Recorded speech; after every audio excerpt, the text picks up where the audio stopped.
I have heard so much chatter around the NBA on whether or not the Warriors are a playoff team. And let me tell you one thing, they definitely are. So much so that when Stephen Curry is off the floor, you got Kyle Anderson doing Euro steps and Stephen Curry is absolutely loving it on the sideline. Shout out to BetUS for sponsoring today's video, and well, in today's video, I'm going to be breaking down the Warriors' new offense surrounded by Buddy Hield and Stephen Curry, and telling you why this will work, especially in the playoffs. The Warriors offense has a lot to do with screens and motion, and well, over here, Buddy Hield is setting a back screen for Lindy Waters to cut into the paint. But this was all a setup because both of the defenders think that Waters is cutting and Buddy Hield is completely wide open and knocks down the wing three-pointer. I think it's time we actually slow down on this Steve Kerr hate propaganda thing, and I think that his philosophies are actually coming to life this season. You lose a player like Klay Thompson and slot in a player like Buddy Hield,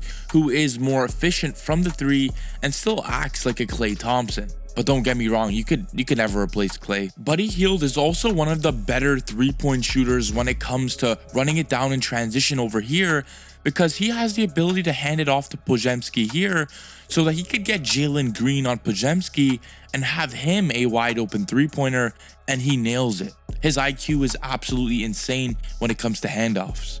And well, on the catch and shoot is when it gets even better because his patience is off the charts. He gets a pass from Draymond Green, pump fakes, and gets himself a better shot to then nail it. But let's get back to the topic of motion and screens, because this next play I'm going to show you is more insane than any play you've ever seen so far. To begin the play, Buddy Hield sets a backdoor screen for Podziemski, and this sets up two plays, and let me show you what I mean. Podziemski can get an off-ball screen from Kuminga and curl around it, and Buddy Hield gets a screen from Kyle Anderson and he can curl around it. So you have two three-point threat plays in the same exact possession. But over here, the Warriors choose to go the Buddy Hield route and get a screen from Kyle Anderson, so he curls around it and knocks down a wide open three-pointer. Watching this Golden State Warrior film really made me excited because they don't have the best superstar on the floor right now. They're missing Stephen Curry, but they have multiple role players that know their role. And sometimes that's all you need for an efficient offense. And in any night, any player can go off for crazy points. And let me tell you, there's something different about Draymond Green this season when he's running the offense. Before I talk about that, shout out to BetUS because you could actually go on their website and bet on the Golden State Warriors to make the playoffs this season. I kind of like that bet. And if you guys like it too, BetUS is offering a 150% bonus on your first 3 deposits up to $2,000 with code YouTube150.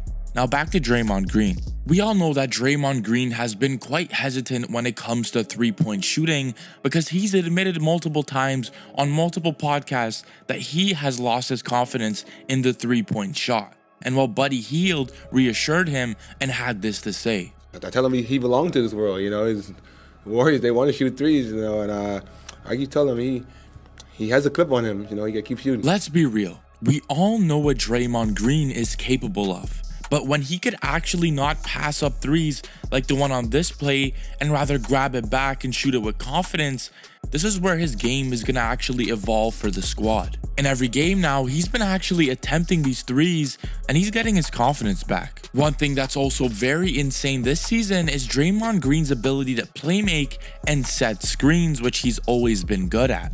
And over here, as he's handing the ball over to Buddy Hield, he sets one screen to the right side and then instantly goes to the left side once again, and that gets Buddy Hield a wide open three-pointer.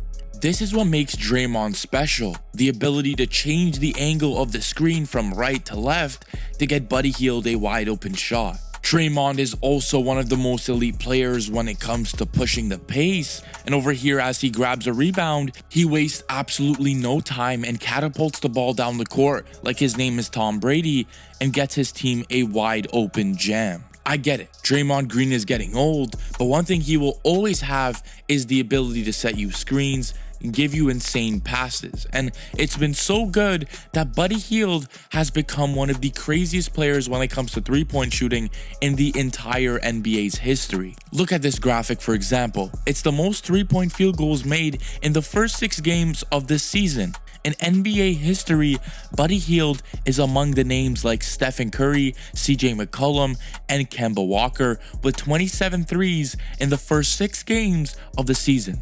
We got kids out here in Steph Curry Halloween costumes. I think it's time we consider a Buddy Hield Halloween costume next year. Another player who has been contributing to these wins without Steph Curry is Jonathan Kuminga. I noticed this season he is so much more aggressive when it comes to going downhill and drawing fouls. In the recent game against the Rockets, he managed to get to the line 10 times and knock down 7 of those 10 free throw shots. The reason why Kuminga is so lethal going downhill is because of his hesitation moves. Over here, he does a through the leg move into a hesitation, and that gives him more than enough room to attack the top foot and go downhill for an easy layup. Kuminga also seeks out mismatches like the one over here against Reed Sheppard, and he just goes to work in the post up and draws a foul. This is how you know his game is slowing down. He's getting much more experience because the best of the best players in the NBA mismatch hunt, and they get to the free throw line a lot. The topic surrounding Kuminga is coming off the bench. No player should love doing that, and I think that Kuminga is a better player than a bench player. But sometimes this is what you need for a player to realize that they have to start going extra hard on the offensive and defensive end. And Draymond Green had something to say about Kuminga coming off the bench. That he necessarily needs the love, but how have you seen him kind of handle this transition? I don't want him to love coming off the bench. He believes he's a superstar. I believe he can be a superstar. And so as long as you believe that, you shouldn't be okay with coming off the bench. But how you respond is important. You can respond with sulking, or you can just go do what it is that you can do to help the team win and to be great, and that's what he's doing. So not only talk about his play, but we should talk about his maturity, because last year he wouldn't have handled that well. But another year of growth and maturity, he's taking it in stride, and he's had his best 3 games yet this season. He's having 3 of the best games he's had this season, and well, although Steve Kerr gets a lot of hate for putting him on the bench, Steve Kerr has a plan in mind, and this is to motivate his players, and I think it's working.